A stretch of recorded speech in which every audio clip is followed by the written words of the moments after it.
God bless you. அன்பானவர்களே, இயேசுவின் நாமத்தினை உங்களை வாழ்த்துகிறேன். 7 மாதம் முடிஞ்சு 8வது மாதம் 1ஆம் தேதியில் தேவன் நம்மளுக்கு கொடுத்துருக்கிற இந்த வாக்குத்தத்தம் நீங்கள் பாருங்கள். 7 மாதம் கண்மணி போல் உங்களை பாதுகாத்த தேவன் 8வது மாதம் 1ஆம் தேதி இந்த காலை வேளையில் எரேமியா 30வது அதிகாரம் 10வது வசனம் பாருங்கள். ஆகையால் என் தாசனாகிய யாக்கோபே, நீ பயப்படாதே, இஸ்ராவேலே கலங்காதே என்றும் கர்த்தர் சொல்லுகிறார். பாருங்கள், யாக்கோபே நீ பயப்படாதே, இஸ்ராவேலே நீ கலங்காதே அப்படின்னு சொல்லி ஆண்டவர் சொல்கிறார். அன்பானவர்களே, நீங்கள் இந்த 7வது 8வது மாதத்தில் நீங்கள் என்ன பண்ணாதீங்க, பயப்படாதீங்க, கலங்காதீங்க. இந்த மாதம் முழுவதும் கர்த்தர் உங்களோட இருந்து உங்களுக்கு பெரிய காரியங்கள் செய்கிறார். என்னென்ன வேண்டுதல் இருக்கிறதோ, எதுக்காக தேவன் அளித்திருக்கிறாரோ, நீங்கள் என்னென்ன வேண்டிக் கொண்டு இருக்கிறீங்களோ எல்லா காரியங்களும் செய்த முடிக்கிற தேவன் நம் தேவனாக இருக்கிறார்.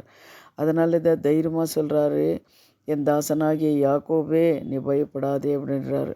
யாக்கோபு பார்த்த ஆண்டவர் சொல்கிற போல் உங்களை பார்த்த தேவன் உங்களையும் என்னை பார்த்த தேவன் சொல்கிறார். இஸ்ராவேலே கலங்காதே, மகனே மகனே நீ பயப்படாதே, கலங்காதே, நான் உங்களோட இருந்து பெரிய காரியங்கள் செய்வேன். இந்த 8வது மாதத்தில் உன்னை தேவைகளெல்லாம் நான் சந்திப்பேன் அப்படின்னு சொல்லி கர்த்தர் சொல்கிறார். இது மாதிரி தைரியம் கொடுக்குறவங்க இந்த உலகத்தில் நம்மளுக்கு ஆண்டவர் மட்டும் தாங்க. ஆனால் எல்லோரும் தைரியம் கொடுப்பாங்க, கொஞ்சம் எல்லாரும் ஆனால் கைவிட்டுடுறாங்க. ஆனால் தேவன் ஒரு வார்த்தை சொன்னாருன்னா அவர் கடைசி வரை அவங்கள கைவிட மாட்டார். அது எப்படிப்பட்ட பிரச்சனைகள் இருந்தாலும் சரி, போராட்டங்கள் இருந்தாலும் சரி, தேவன் இஸ்ராவேல் ஜனங்களெல்லாம் எப்படி ஆசீர்வதித்தார் பார்த்தீங்களா? அவர் செங்கடல் 2 படுகி, அவர் ராத்திரி அக்னிஸ்தாமமாக பகலும் மேகஸ்தாமமாக இருந்து இஸ்ராவேல் ஜனங்களுக்கு தூதர்கள் சாப்பிட வேண்டிய மன்னா சாப்பிட்டு கண்மலையிலிருந்து தண்ணீர் கொடுத்து அவரை ஆசீர்வதித்தது போல் இந்த மாதம் முழுவதும் உங்களை என்ன பண்ணார்? தேவன் ஆசீர்வதிக்கிறவராக இருக்கிறார். ஏன்னா அவர் நம்பின பிள்ளைங்களை தேவன் ஒரு நாள் அவர் கைவிட மாட்டார். அன்பானவர்களே, அதுபோல் இந்த வாக்குத்தத்த வசனத்தை எடுத்து நீ சொல்லி நீங்கள் ஜெபம் பண்ணுங்க. ஆண்டவரே, இந்த 8வது மாதம் 1ஆம் தேதியில் இந்த வார்த்தை நீர் கொடுத்ததுக்காக தேவனை உங்களுக்கு நாங்கள் நன்றி செலுத்துகிறேன் அப்படின்னு சொல்லி தேவனுக்கு நன்றி சொல்லுங்கள். காலையில் எழும்பி ஜெபம் பண்ணுங்கள். இனி காலையிலேருந்து சாயந்தரம் வரை என்னென்ன நடக்குது அப்படின்னு சொல்லி இந்த மாதம் முழுவதும் நீங்கள் என்னென்ன கேட்குறீங்களோ அதெல்லாம் உங்களுக்கு கொடுக்குறவராக இருக்கிற ஒரு பென்னு பேப்பர் எடுத்து நீங்கள் என்ன பண்ணுங்க, இந்த மாதத்தில் தேவன் செய்திருக்கிற நன்மைகளுக்காகவும் நீங்கள் நன்றி சொல்லுங்கள். அதே போல் இந்த மாதம் புது மாதம் கொடுத்துருக்கிறாரு. ஒரு பேப்பரு பென் எடுத்து ஆண்டவரே இந்த மாதத்தில் இவ்வளோ செலவு இருக்கிறது, ஒரு வருமானம் வருது, இவ்வளோ செலவு இருக்கிறது, என்ன பண்ணுறது அப்படின்னு சொல்லி தேவன் பாதத்தில் நீங்கள் அறிக்கை செய்யுங்க. கர்த்தர் என்ன பண்ணுறார்? உங்களுக்கு ஆசீர்வதிக்கிறவராக இருக்கிறார். 1ஆம் தேதி காலையில் நீங்கள் என்ன பண்ணுங்கள், கண்டிப்பாக நீங்கள் அந்த பிளெஸ்ஸிங் ப்ரேயருக்கு நீங்கள் கண்டிப்பாக வரணும்.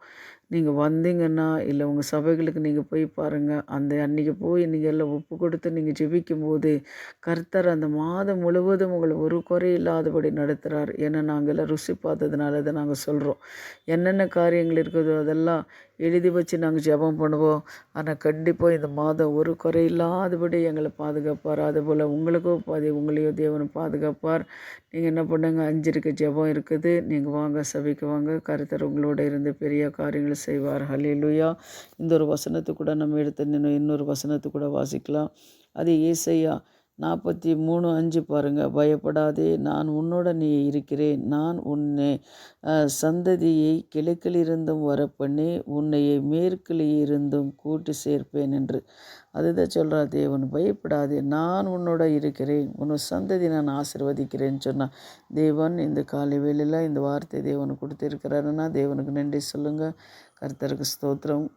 உங்களை தேவன் ஆசீர்வதிப்பார். இப்போ ஜெபிக்கலாம். எங்களை அதிகமாக நேசிக்கிற பரலோக பிதாவே, சர்வ வல்லமுள்ள தேவாதி தேவனே, நீர் கொடுத்திருக்கிற இந்த வாக்குத்தத்த வசனத்துக்காக தேவனுக்கு நன்றி சுவாமி. அப்பா, இந்த கர்த்தாவே 8வது மாதத்தில் 1வது நாளில் தேவன் நீர் கர்த்தாவே இந்த மாதம் முழுவதும் ஆவியானவரே கர்த்தாவே நீர் அப்பா ஒவ்வொருத்தரும் ரட்சிக்கணும், பாதுகாக்கணும், ஆசீர்வதிக்கணும். உங்கள் தேவைகள் எல்லாம் தேவனை சந்திக்கணும்.